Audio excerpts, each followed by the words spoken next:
So hello guys, welcome back. तो आज हम जानेंगे दी कॉन्जरिंग यूनिवर्स के बारे में 10 hidden details. So let's start.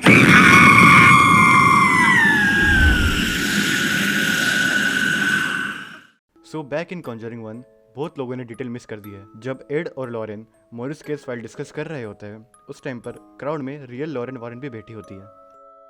So point number 2, हमें ये पता है कि कॉन्जरिंग 2 में वैलक को डिफीट करने के लिए उसका नाम पता होना जरूरी था, और वही लॉरेन वॉरेन करती भी है। Your name gives me dominion over you, demon. And I do know your name.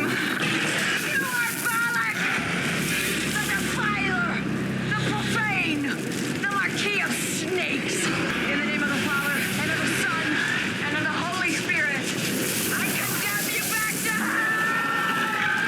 But क्या आपको ये पता है कि उसका नाम हमें मूवी के काफी अर्ली स्टेजेस में ही बता दिया था। सो जब फर्स्ट टाइम लॉरेन वैलक को एनकाउंटर करती है तो उस सीन के स्टार्टिंग में वैलक का नाम पहले ही बैकग्राउंड में लिखा हुआ था। और सेकंड, जब हमें जूडी का शॉट दिखाया जाता है तो वो कुछ ब्रेसलेट्स बना रही होती है, तो उन ब्रेसलेट्स में भी वैलक का नाम लिखा होता है। So let's move to our third point. Conjuring की फर्स्ट मूवी में जब एड वॉरेन उस म्यूजिक बॉक्स को अपने बाकी पैरानॉर्मल चीजों के साथ रख रहे होते हैं तो हमें बैकग्राउंड में एक पेंटिंग दिखती है। वो पेंटिंग एक्चुअली में रियल लाइफ एड वॉरेन के द्वारा बनाई गई है। एड वॉरेन को एक्चुअली में पेंटिंग करने का काफी शौक था। जिस केस पर उन्होंने पास्ट में काम करा है वो उससे रिलेटेड कुछ ना कुछ पेंटिंग्स बनाया करते थे। इससे ही निकल के हमारी फोर्थ डिटेल आती है। द कॉन्जरिंग 2 में एग्जैक्टली 45 मिनट्स 12 सेकंड पर जब वैलक और लॉरेन वॉरेन का एनकाउंटर होता है, उस टाइम पर हमें एक पेंटिंग बैकग्राउंड में दिखाई जाती है। वो एक्चुअली में कॉन्जरिंग 1 का हॉन्टेड हाउस है। हमारा फिफ्थ पॉइंट भी कॉन्जरिंग की फर्स्ट मूवी से आता है। कॉन्जरिंग की फर्स्ट मूवी में जो फाइल वो लोग शोकेस कर रहे होते हैं वो मॉरिस नाम के एक बंदे की है, जिसके शरीर पर उल्टे क्रॉस उभर रहे होते हैं। ये एक्चुअली में वही बंदा है जो हमें नन में दिखा था। आप इसका अंदाजा दी नन की एंडिंग देखकर ही लगा सकते हैं। Sounds a little boring for a world traveler like you.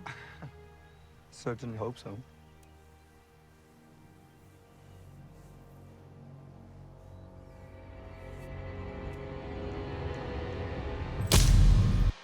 हमारी सिक्स्थ डिटेल आती है एनेबल क्रिएशन के पोस्ट क्रेडिट सीन से। बहुत लोग तो ये भी नहीं जानते हैं कि उसमें एक पोस्ट क्रेडिट सीन भी था।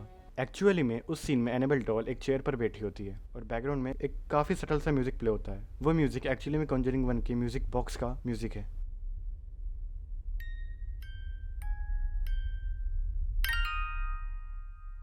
हमारा सेवंथ पॉइंट भी एनेबल क्रिएशन मूवी से ही आता है। उस मूवी में जब सिस्टर शार्लेट मलिन्स के यहाँ रहने के लिए अपना सामान अनपैक कर रही होती है तो वो एक पिक्चर निकालती है। उस पिक्चर में कुछ नन्स की फोटो होती है जिनसे वो मिल चुकी है, लेकिन उस पिक्चर में उन नन्स के पीछे एक और नन खड़ी होती है। वो एक्चुअली में वैलक है। हमारी एट्थ डिटेल आती है कॉन्जरिंग 2 मूवी से। कॉन्जरिंग 2 मूवी के स्टार्टिंग में वेरा फर्मिगा जो लॉरेन वॉरेन का कैरेक्टर पोर्ट्रे कर रही है, उन्होंने actually trench coat, black turtle neck और एक स्कर्ट पहनी होती है। और एक्चुअली में रियल लॉरेन वॉरेन ने एमिटिविल की इन्वेस्टिगेशन के टाइम पर इससे काफी सिमिलर आउटफिट पहना हुआ था, और उसी के साथ उनका हेयर स्टाइल भी काफी सिमिलर था। पॉइंट नंबर 9, दी नन की लीड एक्ट्रेस टेरेसा फर्मिगा एक्चुअली में कॉन्जरिंग की लीड एक्ट्रेस वेरा फर्मिगा की बहन है, और वो ऑलरेडी काफी वेल नोन हॉरर एक्ट्रेस है। और हो सकता है कि इन दोनों के कैरेक्टर्स में एक्चुअली में कुछ कनेक्शन हो, लेकिन प्रोड्यूसर जेम्स वॉन ने कुछ हिंट्स ड्रॉप करी है। और हमारी लास्ट डिटेल आती है एनेबल क्रिएशन मूवी से। एनेबल क्रिएशन में रियल एनेबल डॉल का भी एक कैमियो दिया गया है। आप अगर चाहे तो उसे 1 आवर 41 मिनट्स एंड 28 सेकंड पर जाकर देख सकते हैं।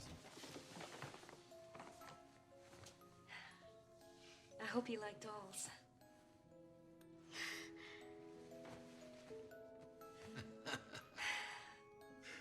सो गाइस, यही थी द कॉन्जरिंग यूनिवर्स की कुछ ऐसी हिडन डिटेल्स जो काफ़ी लोग मिस कर देते हैं। मैं मिलता हूँ आपसे नेक्स्ट वीडियो में, तब तक के लिए गुड बाय।